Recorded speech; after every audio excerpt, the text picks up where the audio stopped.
নমস্কাৰ সকলোকে স্বাগতম জনাইছো লাভলি ষ্টাডিজ ইউটিউব চেনেলৰ আন এটা ভিডিঅ'লৈ। আজি আমি আসাম পুলিচ AB আৰু UB পৰীক্ষাৰ অসম আৰক্ষী লিখিত পৰীক্ষাত আগৰ বছৰসমূহত আহি থকা প্ৰশ্ন উত্তৰৰ বিষয়ে আলোচনা কৰিম। তো ব্লগচোন আজিৰ ভিডিঅ'টো আৰম্ভ কৰোঁ।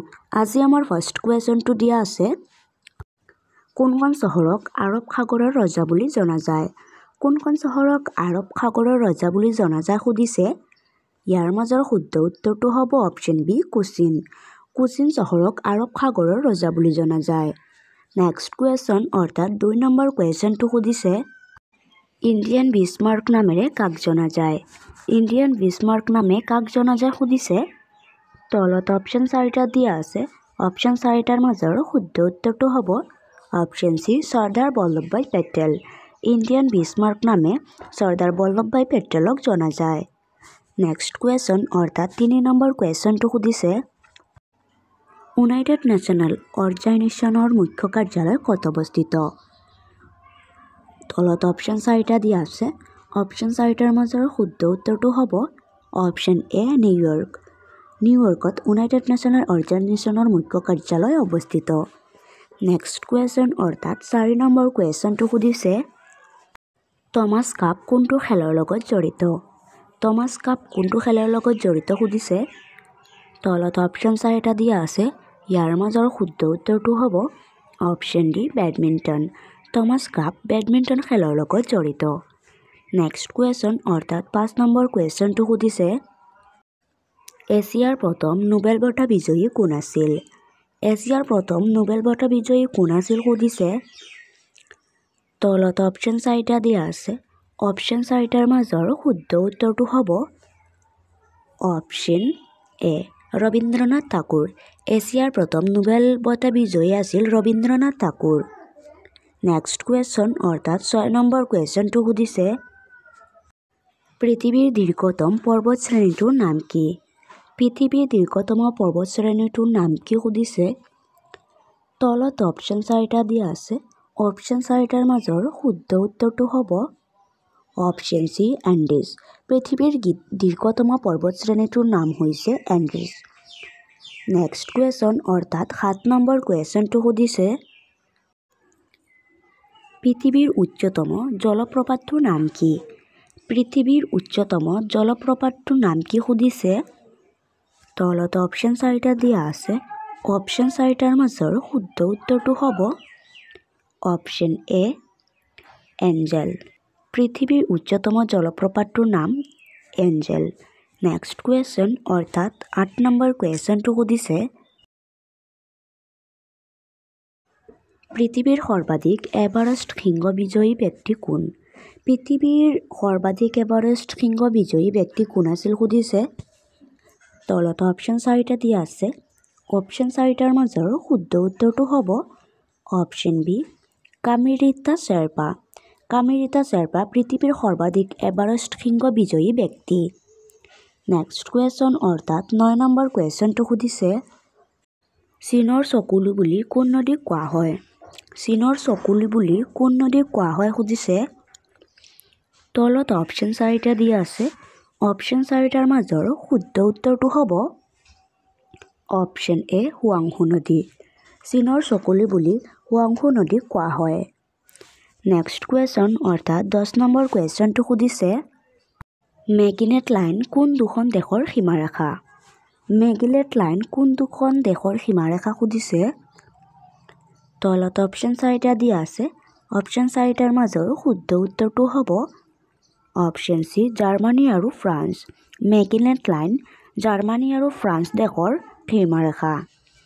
নেক্সট কুৱেশ্যন অৰ্থাৎ 11 নম্বৰ কুৱেশ্যনটো সুধিছে, ফ্ৰান্সৰ মুদ্ৰাৰ নাম কি?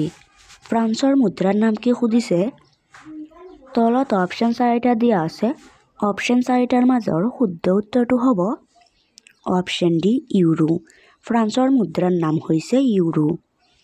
নেক্সট কুৱেশ্যন অৰ্থাৎ 12 নম্বৰ কুৱেশ্যনটো সুধিছে, ব্ৰজপাতৰ দেশ বুলি কোনখন দেশক কোৱা হয়? ব্ৰজপাতৰ দেশ বুলি কোনখন দেশক কোৱা হয় সুধিছে।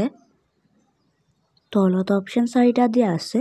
অপশ্যন 4টাৰ মাজৰ শুদ্ধ উত্তৰটো হ'ব অপশ্যন বি ভূটান। ব্ৰজপাতৰ দেশ বুলি ভূটান দেশক কোৱা হয়। নেক্সট কুৱেশ্যন অৰ্থাৎ 3 নম্বৰ কুৱেশ্যনটো সুধিছে বাইচাইকেলৰ আৱিষ্কাৰক কোন? বাইচাইকেলৰ আৱিষ্কাৰক কোন সুধিছে। তলত অপশ্যন 4টা দিয়া আছে। অপশ্যন 4টাৰ মাজৰ শুদ্ধ উত্তৰটো হ'ব অপশ্যন চি জন ডেনিছ। বাইচাইকেলৰ আৱিষ্কাৰক হৈছে জন ডেনিছ। নেক্সট কুৱেশ্যন অৰ্থাৎ 14 নম্বৰ কুৱেশ্যন। ভাৰতৰ প্ৰথম উপৰাষ্ট্ৰপতি কোন আছিল? ভাৰতৰ প্ৰথম উপৰাষ্ট্ৰপতি কোন আছিল সুধিছে। তলত অপশ্যন 4টা দিয়া আছে। অপশ্যন 4টাৰ মাজৰ শুদ্ধ উত্তৰটো হৈছে অপশ্যন চি জৱাহৰলাল নেহেৰু। ভাৰতৰ প্ৰথম উপৰাষ্ট্ৰপতি আছিল জৱাহৰলাল নেহেৰু। নেক্সট কুৱেশ্যন অৰ্থাৎ 15 নম্বৰ কুৱেশ্যনটো সুধিছে ভগৱান বুদ্ধৰ প্ৰকৃত নাম কি আছিল? ভগৱান বুদ্ধৰ প্ৰকৃত নাম কি আছিল সুধিছে। তলত অপশ্যন 4টা দিয়া আছে। অপশ্যন 4টাৰ মাজৰ শুদ্ধ উত্তৰটো হ'ব অপশ্যন বি সিদ্ধাৰ্থ। ভগৱান বুদ্ধৰ প্ৰকৃত নাম আছিল সিদ্ধাৰ্থ। নেক্সট কুৱেশ্যন অৰ্থাৎ 16 নম্বৰ কুৱেশ্যনটো সুধিছে বায়ু প্ৰবাহৰ বেগ বা শক্তি নিৰ্ধাৰক যন্ত্ৰটোৰ নাম কি? বায়ু প্ৰবাহৰ বেগ বা শক্তি নিৰ্ধাৰক যন্ত্ৰটোৰ নাম কি সুধিছে। তলত অপশ্যন 4টা দিয়া আছে। অপশ্যন 4টাৰ মাজৰ শুদ্ধ উত্তৰটো হৈছে অপশ্যন চি এনিমোমিটাৰ। বায়ু প্ৰবাহ বেগ বা শক্তি নিৰ্ধাৰক যন্ত্ৰটোৰ নাম হৈছে এনিমোমিটাৰ। নেক্সট কুৱেশ্যন অৰ্থাৎ 17 নম্বৰ কুৱেশ্যনটো সুধিছে কৃত্ৰিম উপগ্ৰহত পৰিভ্ৰমণ কৰা প্ৰথমজন মহাকাশচাৰী কোন আছিল? কৃত্ৰিম উপগ্ৰহত পৰিভ্ৰমণ কৰা প্ৰথমজন মহাকাশচাৰী কোন আছিল সুধিছে।